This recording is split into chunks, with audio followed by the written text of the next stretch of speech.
Dans cette vidéo, je vais vous expliquer l'emploi du subjonctif présent dans une phrase. Vous avez déjà appris dans une autre vidéo comment former un subjonctif présent, mais à la fin de cette vidéo, vous sauriez reconnaître les verbes qui sont utilisés avec un subjonctif. Vous pourriez expliquer la différence entre l'utilisation de l'indicatif et du subjonctif. Et vous pouvez aussi utiliser le subjonctif présent dans une phrase. Regardons la situation suivante.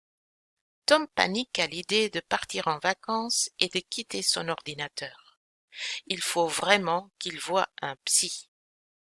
Dans cette phrase, vous voyez que « voie » se termine par un « e » et non par un « te » comme habituellement à l'indicatif présent. Parce qu'il n'est pas certain que Tom va voir un psychologue. Il n'a pas encore fait de rendez-vous chez le psychologue. Donc on emploie un subjonctif présent parce que c'est le mode qui exprime l'incertitude. L'indicatif est donc le temps qui exprime l'objectivité et la certitude. Mais le subjonctif, comme le mot l'indique déjà, est le mode de la subjectivité, de l'incertitude et des émotions. Dans la phrase « Je suis sûr que tu es capable de réussir », je suis sûr exprime la certitude. Donc le verbe qui suit se trouve à l'indicatif. Mais si on regarde la phrase « Je ne suis pas certaine que tu sois capable de réussir », je ne suis pas certaine exprime l'incertitude. Et alors, on utilise un subjonctif. Il y a différents verbes qui expriment des émotions, qui expriment une incertitude et une subjectivité. Pour bien pouvoir les mémoriser, il y a une petite astuce. Si vous retenez l'abréviation de wissen, un peu comme en néerlandais de wissen mais sans voyelle, vous avez les premières lettres des différents cas dans lesquels vous utilisez un subjonctif. Le D, premièrement le D, il exprime un doute. Je doute qu'il réussisse son examen.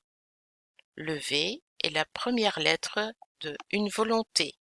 Je veux que mes parents soient fiers de moi.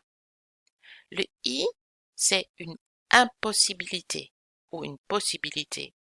Il se peut qu'il pleuve. Le S est la première lettre d'un sentiment. Je suis contente que vous compreniez le subjonctif. Et le N, c'est la première lettre d'une nécessité. Il est nécessaire que tu fasses beaucoup d'exercices.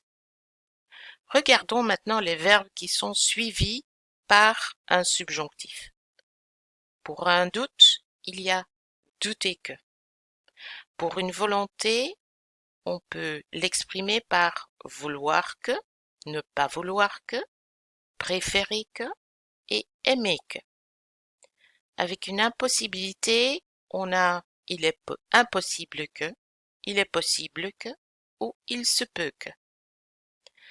Un sentiment est traduit par regretter que, avoir peur que, craindre que, être content que ou contente que, être triste que, être heureux ou heureuse que, c'est ou ce serait dommage que. Et enfin, une nécessité est exprimée par il faut ou il faudrait que, il vaut ou il vaudrait mieux que. Il faudra apprendre ces verbes par cœur. N'oubliez pas de les revoir de temps en temps, car pour bien pouvoir les utiliser, il faut les répéter souvent. Cette liste n'est pas complète, il y en a beaucoup d'autres. Regardez bien la liste qui se trouve aussi dans le dossier du subjonctif. Si vous avez bien suivi toutes les explications, vous pouvez maintenant reconnaître les verbes qui sont utilisés avec un subjonctif, expliquer la différence entre l'utilisation de l'indicatif et du subjonctif, et aussi utiliser un subjonctif présent dans une phrase. Voilà, j'espère que cette explication était claire et que vous comprenez un peu mieux comment et quand utiliser un subjonctif.